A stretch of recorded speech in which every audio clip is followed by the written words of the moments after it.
various models. That's a doubling of voltage from legacy 400-volt systems, cutting current in half for the same power level. Second is data centers.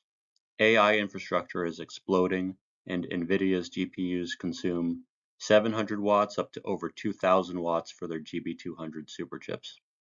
This is driving power supply units from 3 kilowatts up to 8 to 12 kilowatts, with power densities approaching 100 watts per cubic inch, triple the baseline just 2 years ago. Third is industrial automation. Factory 4.0 and industrial IoT systems have design lifetimes of 20 to 25 years, and when you install a variable frequency drive or a solar inverter, you can't afford to replace your capacitors every 5 to 7 years. You need components that will last the system lifetime. These three trends, higher voltage, higher power density, and longer lifetime requirements, are the forcing functions driving the migration to film capacitors. Let's look at the fundamental technical differences that matter for high voltage applications. Operating temperature range is the first one. Film capacitors operate from -40 to +125 degrees Celsius with stable performance. Electrolytics are typically limited to -40 to +85, and their performance degrades significantly at temperature extremes. This 40-degree advantage matters tremendously in automotive underhood environments or industrial installations without climate control. Next is ripple current capability. This is where film capacitors really shine. At the switching frequencies we're seeing today, 20 to 200 kilohertz with silicon carbide and gallium nitride semiconductors, film capacitors deliver 2 to 3 times higher ripple current density with minimal heat generation. Why? It's because their equivalent series resistance is 10 to 15 times lower. When you push 10 amps of ripple current through a film capacitor with 2.9 milliohms ESR, you dissipate 290 milliwatts of heat. Push the same current through an electrolytic with 30 milliohms ESR, and you're dissipating 3,000 milliwatts, 10 times more heat. That heat accelerates electrolytic evaporation in a self-destructive feedback loop. Lifespan. At 85 degrees Celsius operating temperature, film capacitors achieve 100,000 plus hours of operational life. Electrolytics, 2,000 to 10,000 hours. That's a 10x difference. And it gets worse for electrolytics at higher temperatures. Their lifetime halves for every 10-degree increase following the Arrhenius equation. Film capacitors don't have this temperature sensitivity because they use solid dielectric construction with no electrolyte to evaporate. Next is ESR at high frequency. Film capacitors maintain ultra-low stable ESR across the entire frequency spectrum from 1 kilohertz to beyond 1 megahertz. Electrolytics show dramatically higher ESR that increases with frequency and degrades over time as the electrolyte dries out. The bottom line is that film capacitors excel precisely where modern power electronics demand performance: high voltage, high frequency, high temperature, and long lifetime. This isn't a minor advantage, it's a fundamental mismatch between electrolytic failure mechanisms and next-generation system requirements. Let's talk about why voltage matters so much right now, specifically the transition to 800 volts and even 1,000-volt architectures in both automotive and industrial markets. The automotive industry is undergoing a major voltage shift. Today, 800 volts is rapidly becoming the new standard for electric vehicles. You see this in platforms from Tesla, Porsche, Hyundai, and Kia. Why? The voltage doubling from 400 volts to 800 volts cuts the current in half for the same power output, enabling lighter cables and dramatically reducing resistive losses. Lower I²R losses mean less heat and better efficiency. Industrial systems face similar challenges. A 690-volt AC motor system, common in Europe and large industrial applications, produces a rectified DC bus of 975 peak volts, well beyond what electrolytic capacitors can reliably handle as single elements. Here's the critical limitation. Low ESR electrolytic capacitors max out at about 450 to 500 volts, and even specialty types rarely exceed 650 volts. Above 650 volts, engineers are forced to connect electrolytics in series, introducing voltage balancing circuits and multiple failure points. Film capacitors, on the other hand, are rated at 1000 to 1500 volts as single elements. For example, Eaton's EFDKA series is rated up to 1200 volts, which is a 1.8x voltage advantage over electrolytics. With film capacitors, you eliminate the need for series connections, no balancing circuits, fewer failure points, and a much simpler assembly process. Let's see how these voltage advantages translate into superior thermal stability. Thermal stability is a critical differentiator for film capacitors. They deliver stable performance across a wide temperature range from -40 to 125 C. And over that entire 165-degree span, you'll see only a 3 to 5% variation in capacitance, meaning your circuit behavior remains predictable in extreme conditions. ESR remains essentially constant as temperature changes, so ripple current handling doesn't degrade when the capacitor gets hot or cold. Film capacitors can achieve a 100,000 plus hour lifetime at 105 degrees C continuous operation, which is a tenfold advantage over electrolytics. Electrolytics, by contrast, have a practical operating limit of -40 to 85. At temperature extremes, you can lose 10 to 30% of your capacitance, directly impacting filtering performance. Below zero, ESR increases dramatically, making cold weather performance a major limitation. And remember, the Arrhenius equation governs electrolytic life, and every 10 degrees C increase halves the lifetime. So let's make this real.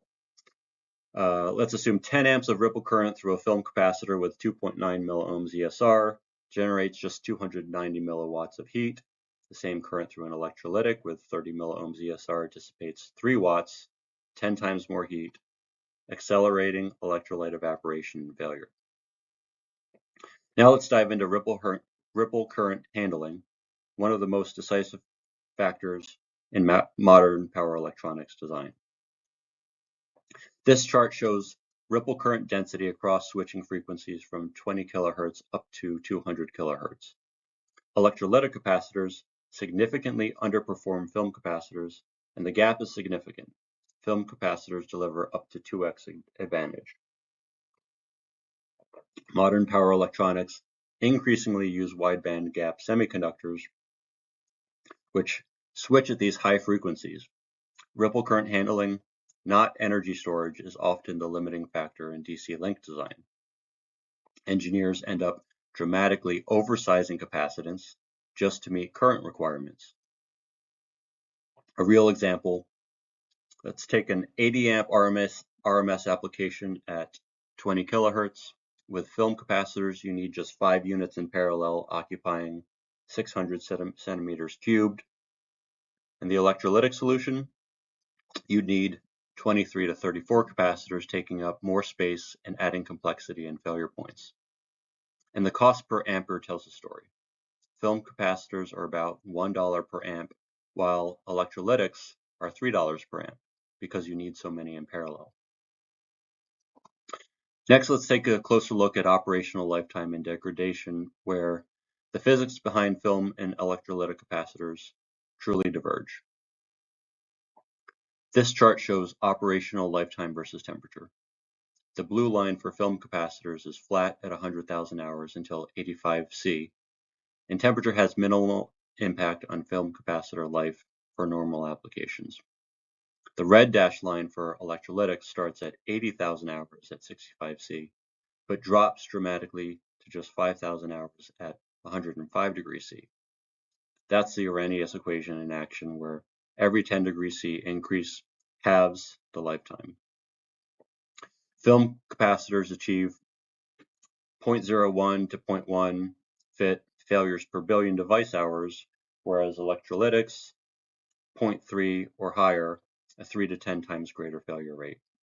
In harsh environments, this gap widens even further. And electrolytics account for more failures despite being a smaller fraction of the component count. Bottom line, film capacitors deliver up to a 10x lifetime advantage. Next, let's dig into ESR and ESL performance across the frequency spectrum. ESR and ESL are equivalent series resistance and inductance. These directly impact efficiency, reliability, and EMI performance in modern power electronics. Film capacitors maintain ultra-low ESR, typically 2 to 5 milliohms, which stays flat regardless of temperature or age. In contrast, electrolytic capacitors start much higher at 30 to 150 milliohms, and their ESR rises with both frequency and aging.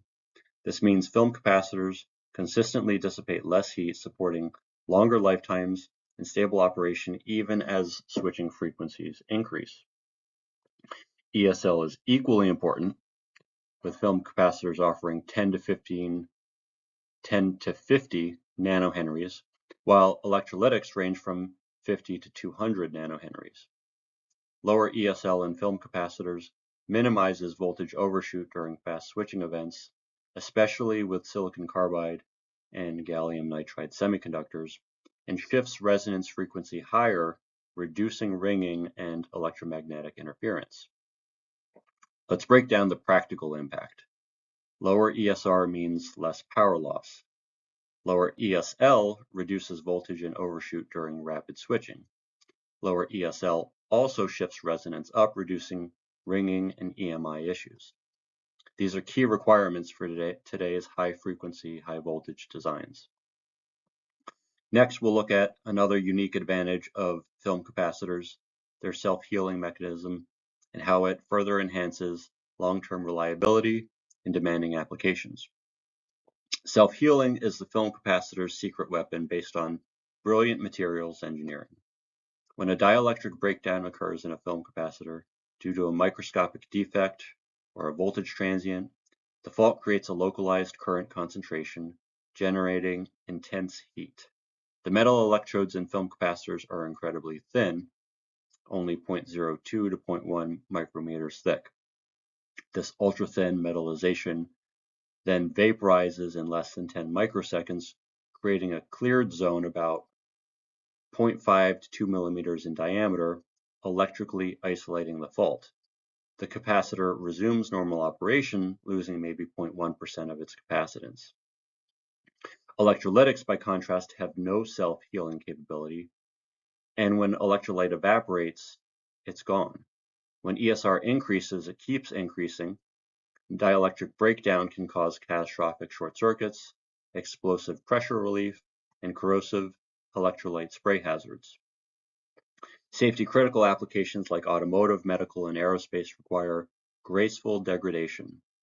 Film capacitors fail to open the circuit, while electrolytics can fail catastrophically.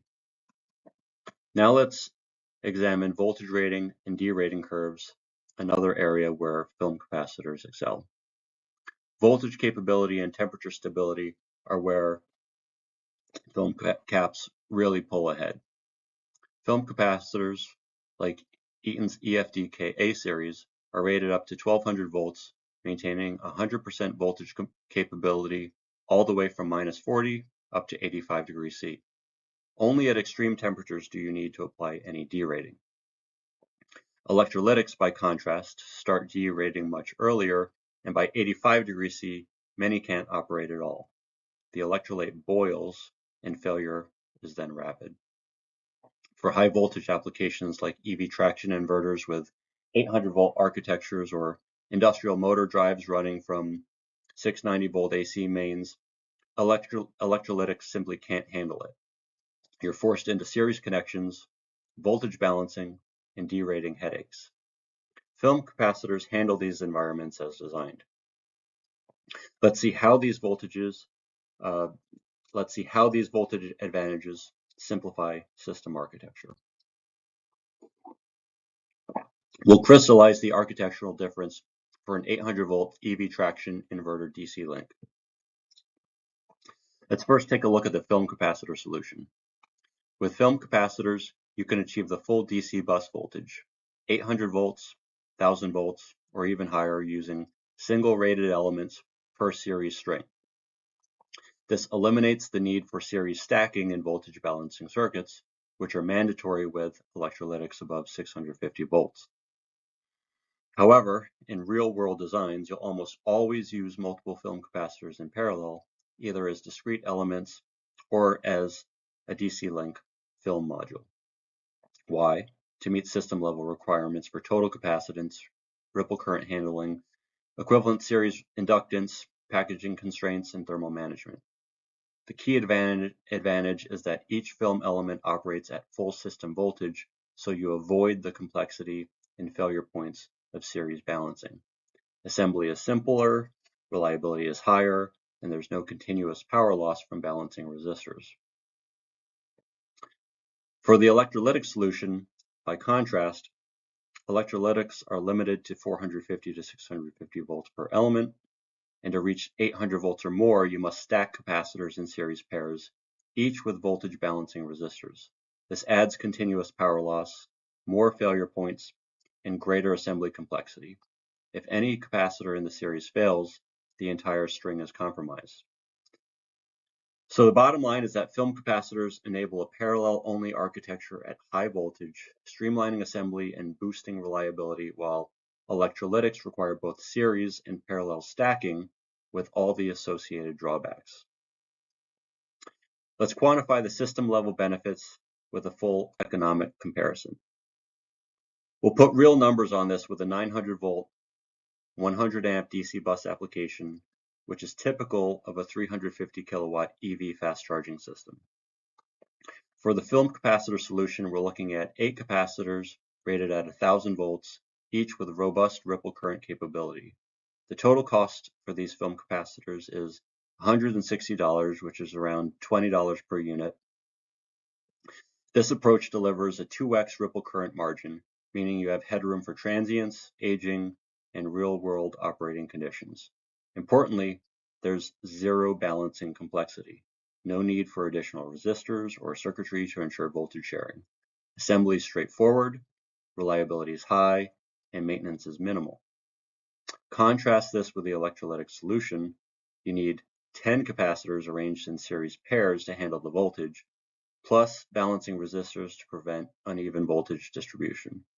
The total cost here is $140 for the capacitors, $14 per unit, but you must also add $15 for balancing resistors and extra assembly labor.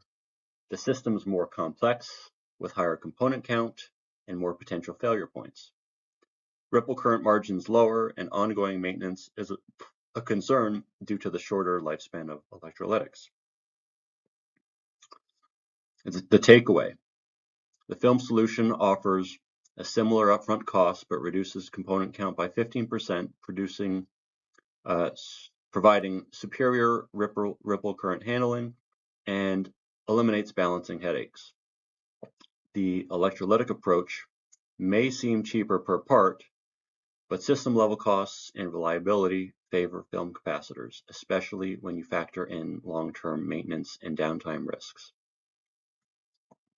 Next, let's see why you might want to pair film caps with newer chip technology.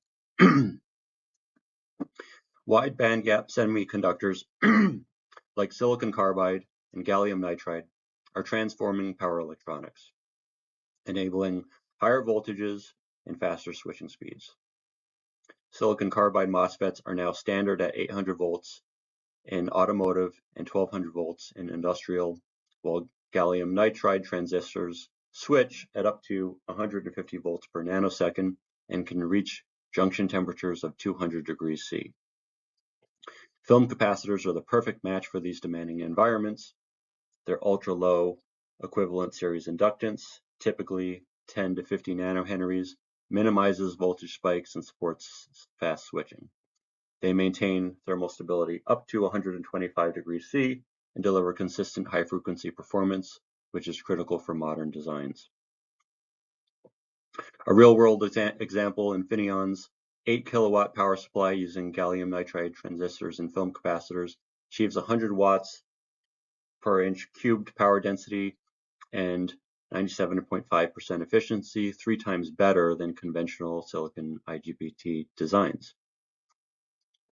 While film caps excel in synergy with wide bandgap semiconductors, let's examine the size versus performance trade-offs that often drive component selection. Let's address a common question. Aren't electrolytic capacitors smaller and cheaper? It's true. Electrolytics offer 10 times higher energy density and lower initial cost per joule, making them ideal for short lifetime consumer electronics. But for high-frequency, long-life applications, film caps win on current handling. Their cost per amp of ripple current is just $1 compared to $3 for electrolytics, and you need far fewer components. The critical question, are you optimizing for energy storage or current handling? Above 20 kilohertz, ripple current, not capacitance, limits DC link design. That's why film capacitors are the lower total cost solution, despite their larger size. Understanding these trade-offs leads us to the total cost of ownership analysis, which is crucial for long-term reliability and budgeting. The real-world economics of capacitor maintenance can be dramatic, especially in demanding environments. Electrolytic capacitors have service intervals that vary based on operating temperature. In hot spot conditions, 85 to 90 degrees C, service life drops to just 2 to 3 years. That means multiple replacements, up to 5 cycles over a decade. In managed hotspot conditions around 75 C, you might get 5 to 6 years, so expect 1 or 2 replacements in 10 years. In cool hotspot conditions, meaning less than 65 degrees C, electrolytics can last 10 to 12 years, potentially avoiding midlife replacement. The chart here shows a worst-case scenario, electrolytic capacitors operating in hot conditions requiring replacement every 2 years. Over a 10-year span, that's 5 full replacement cycles. Each cycle brings not only the cost of parts and labor, but also the risk of downtime, which can cost $1,000 to $10,000 per hour in manufacturing environments. Film capacitors, by contrast, typically avoid midlife replacement entirely. Their 100,000 plus hour lifetime covers the full 10-year period, even under demanding conditions. No scheduled maintenance, no unexpected downtime, and no hidden costs. Next, let's see how these reliability and cost advantages play out in real-world applications across EVs, data centers, and industrial automation. Film capacitors are the technology of choice for demanding applications. EV powertrains. The 800-volt architecture is growing in popularity. Traction inverters operate at 300 kilowatts and higher. 15-year lifetime requirements with harsh thermal and vibration conditions are common. Next, let's take a look at data center PSUs. The AI revolution is driving power requirements to 8 to 12 kilowatts power supplies. 99.999% uptime is expected. Power density targets of 100 watts per cubic inch are normal. Film capacitors enable the efficiency and reliability needed. Let's take a look at industrial VFDs. 480 to 690 volt AC mains create rectified DC bus voltages of up to 975 volts. This exceeds the 650 volt ceiling for electrolytics, forcing series connections. 20 plus year operational targets are common in harsh factory environments, and temperature swings from minus 40 to positive 85 degrees C. In solar inverters, DC link voltages from 370 to 800 volts, depending on system architecture, are common, as well as 20 to 25 year system lifetimes to match solar panel warranties. And install and forget economics can't tolerate capacitor replacement every 5 to 7 years. In wind turbines, extremely harsh conditions like salt spray, humidity, temperature extremes, and vibration are common, as well as 100,000 plus hour lifetime targets. And lastly, industrial motors.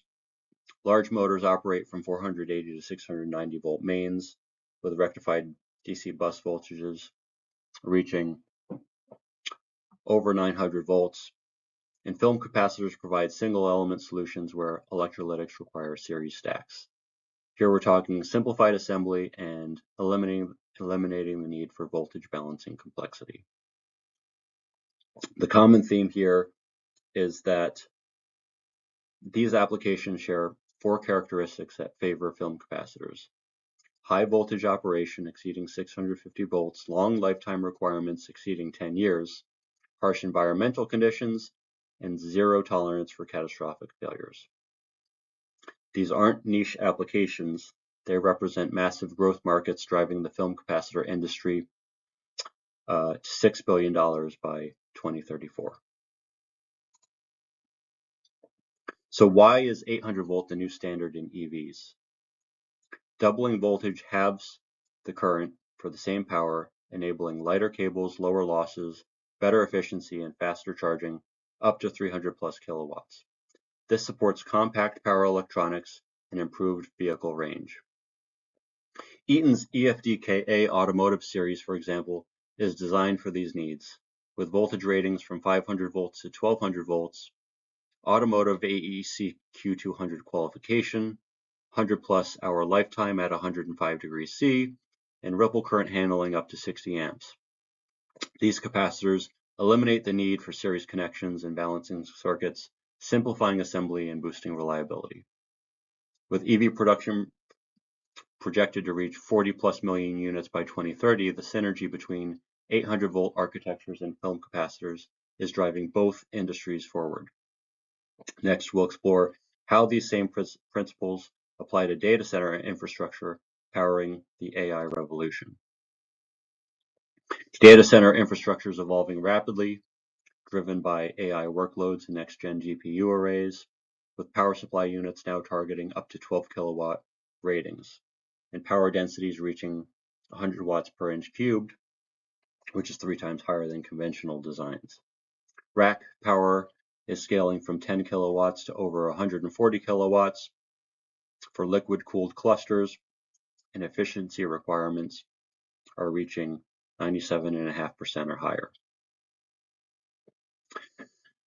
Wide bandgap semiconductors enable switching frequencies above 100 kilohertz, and film capacitors are essential for reliability. Unlike electrolytics, which require replacement every 5 to 7 years, film caps deliver 100 plus thousand hour lifetimes, aligning with data centers' install and forget models. And Eaton's EFDKS series, for example, is optimized for these high power, high frequency environments, ensuring low ESL and compatibility with gallium nitride transistors. Let's move from data centers to industrial automation, where durability and long-term reliability are equally critical. Factory automation demands components that can withstand extreme conditions. 480 volt, 690 volt AC systems generate high DC bus voltages with ambient temperatures from minus 40 C to 85 degrees C, high humidity, and continuous vibration. System lifetimes can target 20 plus years. Downtime is expensive, and electrolytics can require replacement over that 20 plus year cycle. Film caps such as Eaton's EFDKA-T series eliminate midlife replacements and reduce system complexity, offering 1,000 volt ratings and long lifespans. Next, we'll see how these reliability advantages extend to renewable energy inverters, where long service life is a must. Solar and wind energy systems are designed for 20 to 25 years of operation. DC link voltages range from 370 to 800 volts, and installations face outdoor conditions, temperature swings, and salt spray. Electrolytic capacitors are identified as the vulnerable link in PV systems. The short life cycles undermine the install and forget model of these PV systems. Film caps, however, with their long lifetimes, align perfectly with 25-year system designs. Eaton's EFD-KS series, for example, covers 500 volt to 1000 volt ratings for diverse PV architectures, and wind turbines have documented a 40% reduction in unscheduled maintenance after migrating to film capacitors. Let's consolidate these insights into a practical decision framework for specifying film versus electrolytic capacitors. When should you specify film capacitors versus electrolytics? 4 critical factors drive the selection. First, the voltage requirement.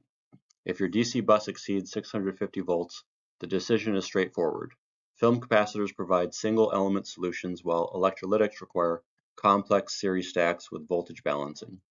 Between 400 and 650 volts, you need to evaluate the other factors carefully. Below 400 volts, electrolytics remain viable if system lifetime and operating conditions permit. Second, switching frequency. If you're using silicon carbide or gallium nitride semiconductors operating at 50 to 200 kilohertz, film capacitors are essentially required. Their ultra-low ESR and minimal parasitic inductance are critical for these fast switching devices. With traditional IGBTs switching at 10 to 20 kilohertz, film is still strongly preferred for ripple current handling. Only at line frequencies below 1 kilohertz do electrolytics remain adequate. Third, system lifetime. Applications exceeding 10,000 hours or operating above 85 degrees Celsius demand film capacitors. The Arrhenius equation governing electrolytic lifetime makes them unsuitable for these conditions. Between 5,000 and 10,000 hours, film delivers maintenance-free operation that often justifies the initial cost premium. Only short lifetime consumer applications under 5,000 hours make electrolytics economically competitive. Finally, downtime and cost.